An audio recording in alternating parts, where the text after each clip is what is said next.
Testing, mic check. Is this thing on?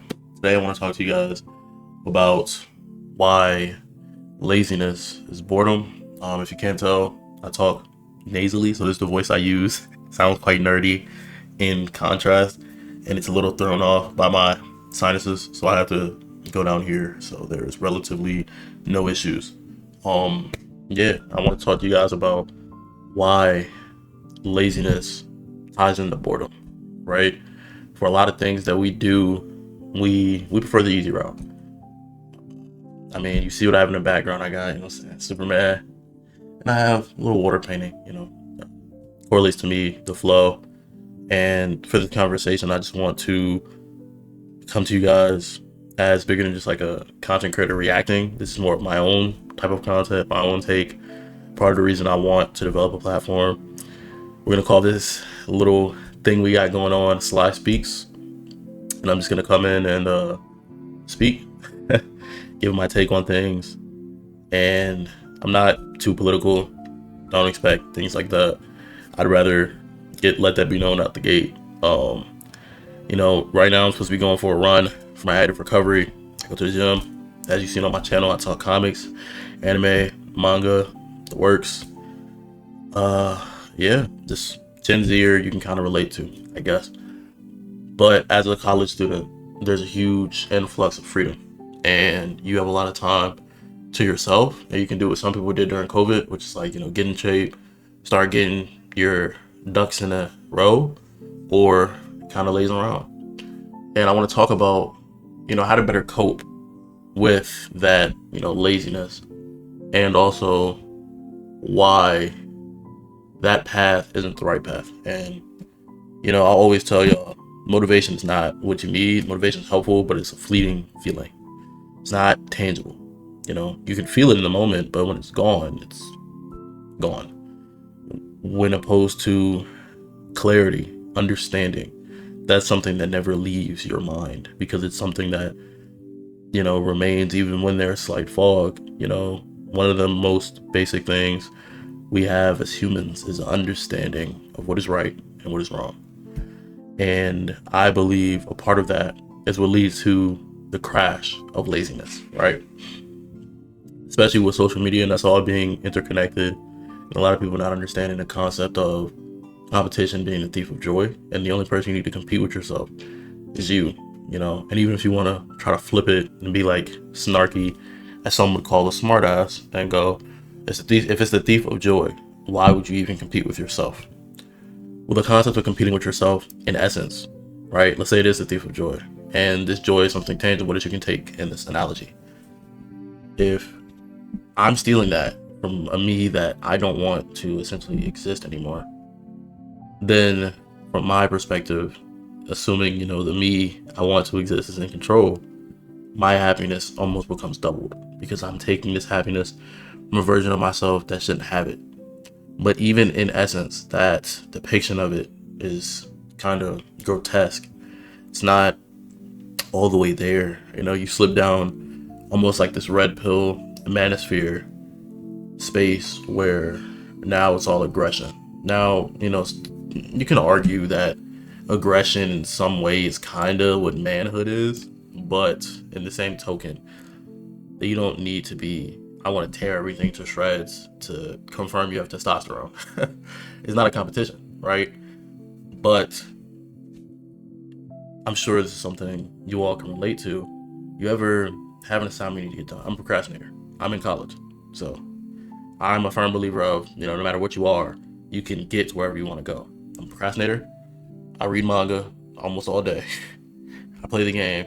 I stream. I go to the gym. Still have time to do my schoolwork. So you gotta get it done, right? But to get back to the relatable part, and those subgroups may relate to some of you, but for the grand majority of us, whenever there's an assignment due, or you tell yourself you're gonna do something, you lay down, right?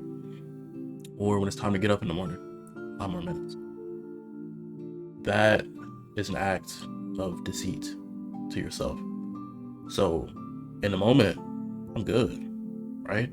Even me, there's times where I'll wake up an hour, almost 2 hours before like classes start for me, and I'll lay down, I'm like, oh, just 10 minutes. And then, an hour passed, and now I have to rush to get to class on time. So it is a reality that, we can still handle it. We like to overestimate ourselves, but we also, in the same token, underestimate ourselves. To quote Superman, dreams transform us, they change us, they give us something to live for. Without those dreams, without the concept of being able to shatter a ceiling, shout out Gurren Lagann, you could not possibly be happy. I am taking a recreation class right now because I couldn't get the psychology class I wanted, and we're currently discussing something called the PERMA model, which is positive emotions, engagement, relationships, meaning, and achievement. Those 5 things are the things that they say are amongst the type of leisure you do. And for those who don't know, academic or scholastic definition of leisure, to put it simply, it is the things you do to pass time that are freely chosen. So the things you enjoy, even some things you do leisurely. Myself, for example, working out. I enjoy it while I'm there to some extent, but you don't do that going, I'm gonna gain I'm gonna feel pure bliss as my arms are buckling trying to bench 200, right? You go in wanting something, and when you go in, you want to accomplish it. I'm speaking from personal experience here. When I go into the gym, I want to feel like I'm fighting for my life. And that's partially in due to not social media, but the media I enjoy, which is like anime, comics, etc. And in some cases, social media. It is glorified, and I don't think it's a bad thing. It's just true. It's glorified to do something and give your all, because that is where we get meaning. As humans, we naturally find no meaning in the things that we can obtain snap of our fingers. Do they matter? Yes. Happiness, peacefulness, tranquility, which is quite redundant. Those are things that you can obtain like that. Shifting your perspective. Happiness, it's like iffy. But for the layman, there's people who are happy because they have a roof over their head because they were homeless. There are people who can obtain peace in the most noisy of rooms, true peace, the eye of the storm, the calm behind, no matter what's going on, true control over the internal to where the external does nothing but temper your steel. That comes from a change in perspective. And that's something that you can obtain relatively, simply. But simply doesn't equate to easy. There are people still struggling today. I still struggle. Everyone struggles. That struggle is what makes us who we are. And to tie it back into the meat and potatoes here, it feels good to cheat. It feels good to do it the easy way. And that is in part due to social media. You have a desire to compete. Besides social media, cultural norms, family norms, the things impacted on you or enforced on you by your cultural groups that you're a part of, right? You feel a need to go to college. I'm a college student. I'll tell you, college isn't necessary. Nowadays people feel a need to stream. I stream, so you may be looking at me like, says the pot to the kettle. However, I don't stream for such, I don't want to say shallow, but such surface level purposes. I have a greater goal in mind, and most people can say they do. Whether that's the truth or not, relies on you. At the end of the day, the guy who says the sky is falling is crazy until the sky actually falls, So, yeah, being lazy is easy. It comes relatively quickly. I'll have an assignment to do. I'm reading right now. Because this is the thing. Laziness does not just apply to those of you that goon all day. Laziness doesn't just apply to those of us who watch TV all day. Laziness applies to those of us like myself who read in spare time. That, in of essence, is still laziness. If you have a goal you have promised yourself you will accomplish, and that goal is not met, you are being, by definition, lazy or slothful. And when this is done, there's instant gratification. Like I said before, part in due to social media. And constantly, with the scroll of your finger, the swipe of your finger, you have something that gives you some sense of temporary solace. This is funny, this is cute, this is scary, etc. through that instant gratification system, like a carrot on a stick in front of a horse, right? We are now wired even more so for dopamine. We need it. Need it. And if you want to take it to the Karma model, that's achievement. You know, you kind of feel accomplished scrolling, not in a I'm doing the right thing way, but more of a shallow accomplishment of I found something to do with my time. I want to, in my case, reading, I want to finish a certain amount of chapters. I want to know how this story ends. I want to learn more. But when it comes to the goals that you set for yourself, you have to realize your brain and your consciousness is what is responsible for how you operate. You may be like, the brain is such a powerful tool to where it's not fully understood. Even with science as advanced as it is, flying cars, hovering machines, things of different nature that are still scientifically marvelous, like particle physics, nuclear fission, biochemistry, being able to have a machine that can keep your heart alive, things of that nature. We still, by definition, don't fully understand the brain. So that shows you that that is a powerful tool, one that has evaded humanity for all of our years of conception, which we've been around for thousands and thousands and thousands of years, right? So in essence, you have a tool in here, a computer that stores everything you've ever known. You may forget, but you can be reminded. You may have dementia, but certain faces you remember. This computer that prioritizes things on a whim, supposedly, in correlation to what you argue your soul, your consciousness, who you are, that is how you process this information. I could live a lifetime as someone who plays football, and I would never remember that information. I wouldn't care to. But I talked to my friend Jay, and he plays football. He's kind of nice, I ain't gonna lie, right? He lived that lifetime of experience. It'll be in here till even when he's 80. You feel me? So you have a machine of power unfathomable by the current minds that have discovered relativity, that have discovered how to keep one alive, that have discovered the smartphone. And all that power lays untapped because you are not aware that you are alive. You are conscious. And when you realize that you are conscious, even in those small temporary moments, oh shit, I gooned all day. Oh shit, I've been scrolling all day. You get a rush of disappointment. And that is also influenced by social media as well. Because little Johnny down the street is 9 years old on his 5th Ferrari. You see, but in life, you never choose your starting line. That's predetermined from birth. Does that make it unfair? No. Yeah, in a traditional sense. But you control your finish line.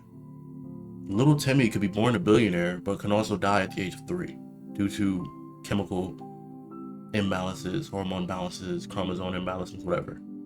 I'm not here to debate, how that happens. While you could have been born homeless and lived till you're 80. You determine your finish line. Choices you make, how you move around, and in some cases, as we don't fully understand the brain and how the body works, finish line hits you. You're running against a timer. But nothing you can do can change this timer. And I know what you're thinking. I want to be immortal. No, you don't. The curse. It's one that leaves you alone. It amplifies the struggles of life. It doesn't make it shorter. You would think the struggles feel less with more time that you go through, but then your emotions become less. Your memories become less. Your consciousness becomes less. Since ancient civilizations, Mesopotamia, Egyptian, people have wanted immortality. You ever heard the Epic of Gilgamesh? He didn't want to die. Nobody does. But it's a grave unfortunality that, in essence, can also be a grace that we're all afforded. So as to be alive, you have to at some point have an expiration date. By definition, life is fair. Circumstances you start with, not so much. However, your actions, your decisions control where you go. So in essence, we all are fighting against the same grain. There's different difficulties in certain aspects. However, we all have problems, and it is quite impossible to tap into the other computers that are walking around beside you and access their information. And because of that, we have something called empathy. The ability to put yourself in someone's shoes, understand their problems, their turmoils, their troubles, and relate to them, learn from them. This is the importance of media. This is the importance of media. I've learned many lessons from Dragon Ball, Naruto, Steven Universe, Kick Buttowski, not so much. I wasn't too tapped in. Phineas and Ferb, Kung Fu Panda. The list goes on. Rocky. And the reason these lessons are learned is because someone is deliberately and sometimes undeliberately imparting them. That is the author. The human mind, the human spirit, through all things creation, whether it's food, beverage, armor, weapon, book, tool, to create and impart a piece of yourself. Humanity has gotten to where it's gotten via refinement. Yet the one tool that is not truly tapped into, that we've been refining for years, philosophers have existed before the telephone. Philosophers have existed before Common Era. So one has to wonder, why do we crave what's easy? Well, our brain is a pattern digesting machine. That is why we're racist. When I say we, when you're looking around, we? Are you speaking French? No, right? But we have biases based off what we see, what we know, what we experience. That is a human experience. So in nature, the same way, I don't know, I'm going to use black people because there can be no like internal or external conversation about, oh, this guy's racist, right? But I don't know, you've been robbed by a black person before. So when a black person is walking same side of the street as you, but you're going this way, he's going that way, you cross the street. Racism. Racism isn't bad. You discriminated against that guy, didn't give him a fair chance to rob you or not rob you. Schrodinger's box with the cat. And you decided, this is a pattern I've noticed, I've been robbed a couple times, I don't want to be robbed. Racism is the easy choice. Similarly, being lazy is the easy choice. Because when you choose what's easy, you show your brain that this thing works. I get dopamine, I get happiness from doing this thing. And it's worked out so far, right? So when it comes time to procrastinate again, you'll procrastinate again.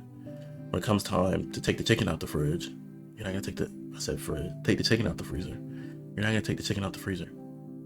When it comes time to go in that gym, figure out your max, lift below it for a certain amount of reps, you won't do that. When it's you, the wind, and the ground beneath your feet, you need to cover 2 miles in 30 minutes, you won't do that. Because that's difficult. Not hard, difficult. It requires effort. The same way, fixing this problem is simple. Not easy, but simple. It requires effort. But there's a process that makes it digestible. Hence, simple. While running, something you would consider difficult, there is no process that makes it easier. There are things you can do with your form and your breathing to take stress off your body. But at the end of the day, between person and person, certain things differ.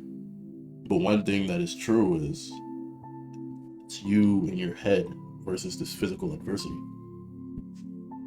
Comes back to the quote, fear can be forget everything and run, or, forget everything and rise. You have the ability to cower in fear of the difficult. You also have the ability to do the difficult.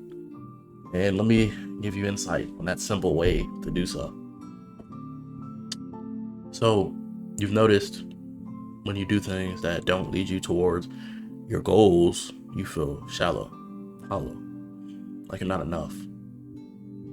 And that's because, as a human, there's this thing we do where we can only view ourselves as what we've done and what we are doing. So you get a short hit of dopamine for what you're doing. I'm going to the gym. Well, you remember what you've done, cheat meals, not go to the gym for significant years on end, not monitor what you're eating, not taking advantage of the technology and the resources you have, you're going to go back to, I'm lazy. So when you're in the when you're in between doing this activity that you are saying shapes you, all you have is the behaviors that have not aligned with this activity telling you you're not enough. I don't have the stamina. I'm too tired. I don't have the strength. But the truth is, you gain strength by being weak. Sounds contradictory, but for me to lift 200 pounds, I have to go up from 100 pounds, maybe even 50, maybe even 5. To become strong, you have to be weak. For someone who lifts 200, they're still weak to someone who lifts 800. So everything is relative, including time. So the simple solution is hacking your brain for the essentially instant hit of dopamine via a habit. Via, what I use, something beyond the habit, something constantly looming over me, the fact that laziness is boredom. You see, when you choose the easy, you're going to choose the easy for the rest of your life. Now, if the easy option is to go left, and you just keep going left, you're going to come back to where you were. Now, doing what's easy is not always going left, sometimes it's going right.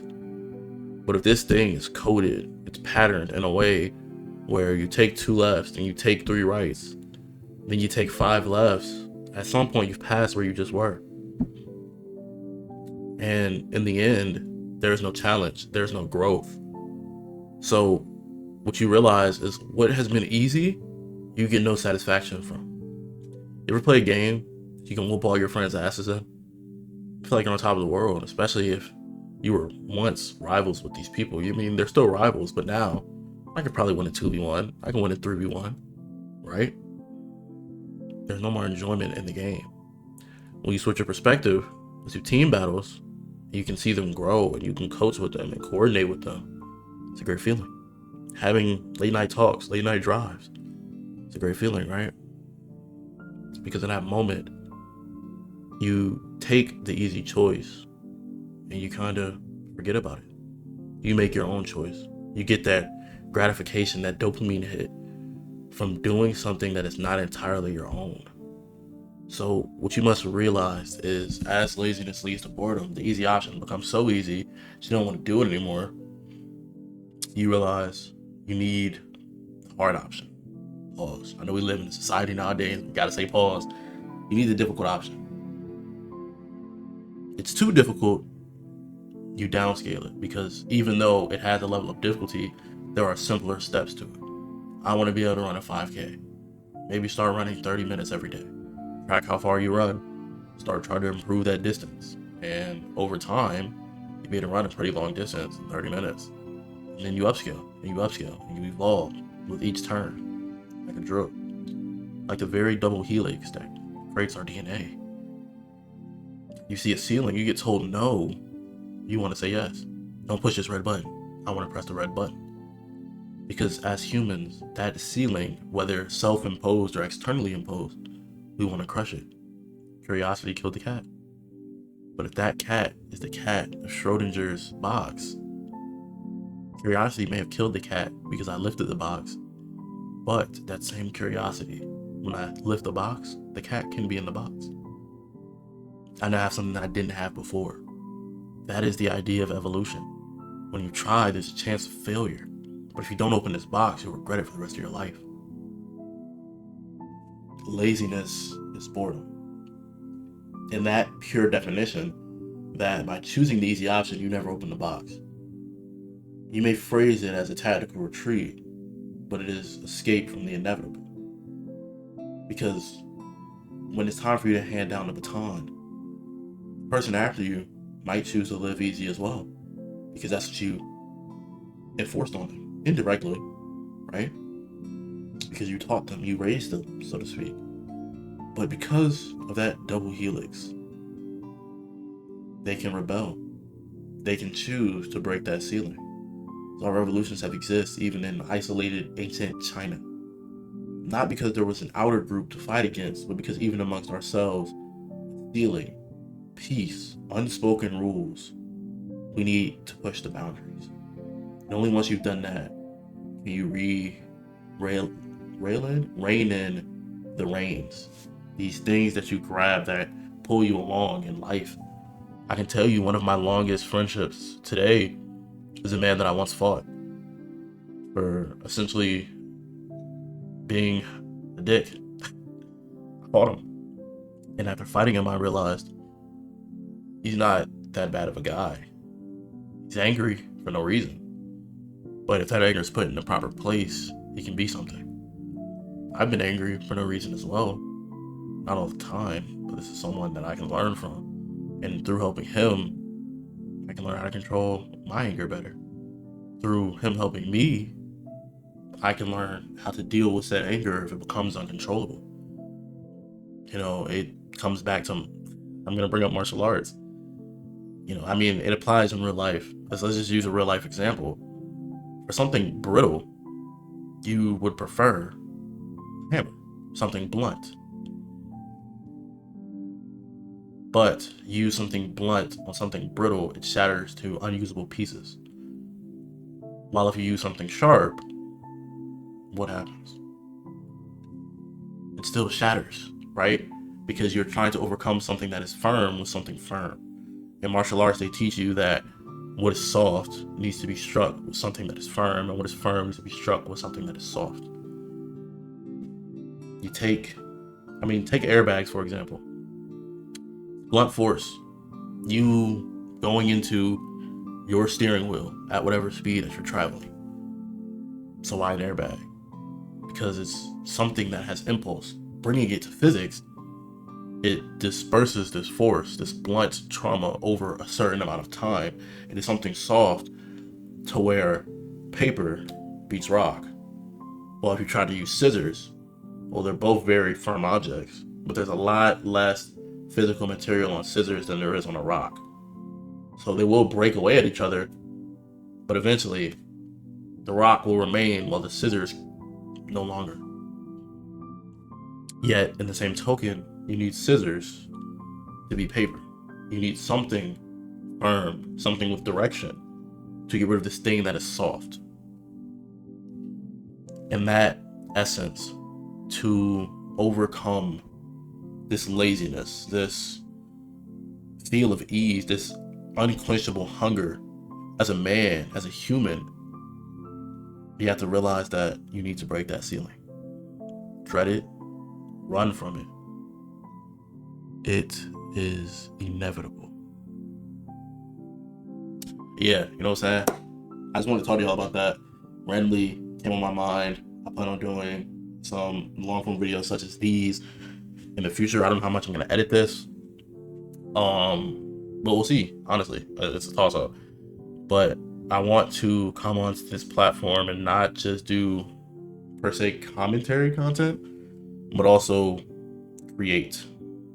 With commentary and reaction content, I am in some way creating, new jokes, new feelings, new interpretations. However, with this type of content, I am imparting my will or parts of myself not onto something that already exists to improve it in some way, but I am taking that part of myself and creating something from nothing. So if you enjoyed, this topic, this conversation, stick around. Weekly, I plan on giving you guys some long-form videos such as these. They won't always be Sly Speaks. This is a long-form segment of something that I'm going to start incorporating on stream called Words of Wisdom, or, a WoW segment. This is that for YouTube, for you guys. Yeah, longer video, just me, with a little Yappuccino, embracing my Dante. And the next type of video I plan on doing like this, I'm gonna give y'all some character analysis. I'm gonna take the fact that I know comics, I know anime, and I think I might do explain type videos where you get a quicker synopsis, no longer than 15 minutes, character, their backstory, who they are. And then I'm gonna do in-depth character analysis where I take the character, what you're supposed to glean from them, what I gleaned from them, what they mean in universe, what they mean out of universe, and just break that down. As always, if you enjoyed this video, hope you guys subscribe to see more content like this. As you know, now with the publication of this video, not only when you subscribe do I find videos that we can watch together, I create videos that you can watch. So make sure you stay tuned, and as always, stay happy, hydrated, and healthy. Catch you guys in the next. Peace.